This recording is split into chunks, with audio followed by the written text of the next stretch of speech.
நம் உயிரினும் இனிய தமிழ் மொழிக்கும் தமிழ் இனத்துக்கும் தமிழ் குலத்துக்கும் ஆதியிலே இசை தமிழிலேதான் வந்தது என்பதை நிரூபிக்கின்ற வகையில் இசைஞானி இளையராஜா அவர்கள் லண்டன் மாநகரம் சென்று சிம்பனியை மீண்டும் ஒருமுறை அதை 35 நாட்களிலே குறிப்புகளை எழுதி 2 நாட்களிலே அவற்றை பதிவு செய்து லண்டன் மாநகரிலே 90 இசை கலைவாணர்கள் இசை கருவிகளை இசைக்க அற்புதமான இசை படைப்பை அங்கே தந்து உலகம் பூராவிலும் இருக்கின்ற இசை ரசிகர்களினுடைய நெஞ்சிலே அவர்கள் நிரந்தரமாக குடியேறிவிட்டார்கள்.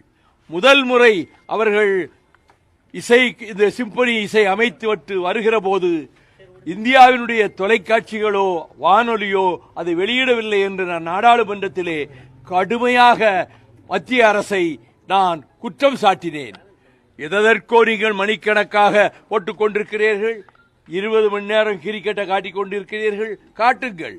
ஆனால் யாராலும் செய்ய முடியாத ஒரு சாதனையை, ஒரு கொரியாக்காரன் சாதிக்க முடியாததை, ஒரு ஜப்பான்காரன் சாதிக்க முடியாததை, ஆசியா கண்டத்திலே வேறு எவரும் சாதிக்க முடியாததை நம்ம ஊர் பண்ணைப்புறத்து இளையராஜா அவர்கள் சாதித்து காட்டியிருக்கிறார்கள் என்பதை கூட நீங்கள் உங்களுடைய ஊடகங்களிலே வானொலியிலே தொலைக்காட்சியிலே காட்டவில்லை என்பது மன்னிக்க முடியாதது என்று சொல்லி நான் 10 நிமிடம் கடுமையாக பேசினேன். அதன் பிறகு அவர்கள் மதுரையிலே அவர்களுக்கு ஒரு விழா எடுத்தேன்.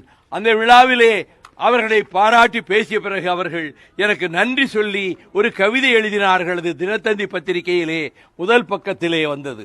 அதற்கு பிறகு அவர்கள் சிம்பனி வெளியீட்டு நிகழ்ச்சி நடந்தபோது அந்த நிகழ்ச்சியிலே நானும் கலந்து கொண்டேன். அப்பொழுது சூப்பர் ஸ்டார் ரஜினிகாந்த் அவர்கள் நான் பேசிக் கொண்டிருக்கிற போதே உணர்ச்சி வயப்பட்டு எழுந்து விசிலடிக்க ஆரம்பித்தார். அந்த அளவுக்கு அந்த இசைஞானியினுடைய படைப்பை, அந்த திருவாசகம் படைப்பை நான் பலமுறை படித்து அதை தேர்ச்சி பெற்றுக் கொண்டேன். இப்பொழுது அதை பற்றி கிட்டத்தட்ட நாடாளுமன்றத்திலே 15 நிமிடம் பேசியிருக்கிறேன். அந்த பேச்சையும் கொடுத்து விட்டு வந்திருக்கிறேன். அதை போல இங்கே சென்னையிலே நடைபெற்ற விழாவிலே நான் ஆற்றிய உரையையும் அவர்களிடம் தந்திருக்கின்றேன். அவர்கள் எனக்கு ஒரு நன்றி கவிதை எழுதினார்கள். அது அன்றைக்கே பத்திரிகைகளிலே வந்தது. அதையும் அவர்களிடம் தர இருக்கிறேன். அவர்கள் இன்னும் அதிக புகழ் பெற வேண்டும். இந்தியாவிலே, மும்பையிலே, கல்கத்தாவிலே, டெல்லியிலே அவர்களுடைய இந்த சிம்பனி இசையினுடைய பெருமை பரவ வேண்டும். அவர்களுக்கெல்லாம் தெரியவில்லை.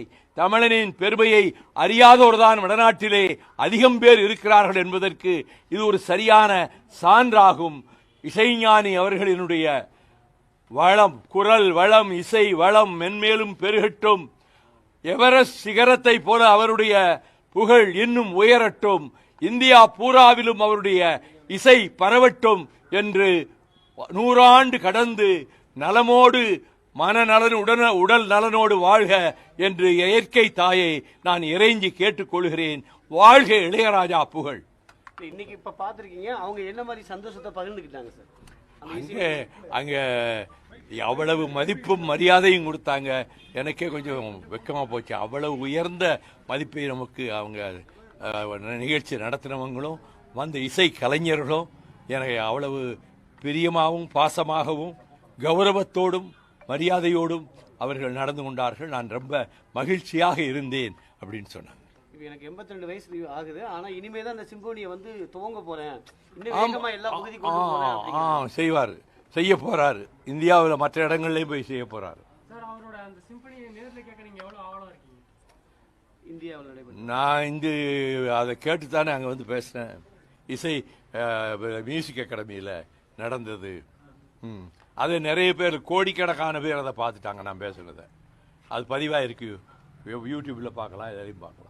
இது இந்திய அரசு இதை எப்படி எடுத்துட்டு போகணும்னு நினைக்கிறீங்க சார்? இந்த பெருமையை இன்னும் இது எப்படி அவங்களுக்கு இன்னும் புத்தி வரலையா? இவ்வளவு பெரிய இசைஞானி இவ்வளவு தூரம் வந்திருக்காரு. சென்னை தலைநகர்ல வரவேற்பு கொடுத்திருக்காங்க. அவன் டெல்லியில இருந்து அவங்க இதுக்குள்ள வரவழைச்சு மரியாதை செய்து அவருக்கு ஒரு புகழையும் வரவேற்பையும் கொடுத்திருக்கணும் இல்ல? அது அந்த ஞானம் எல்லாம் அவங்களுக்கு கிடையாது.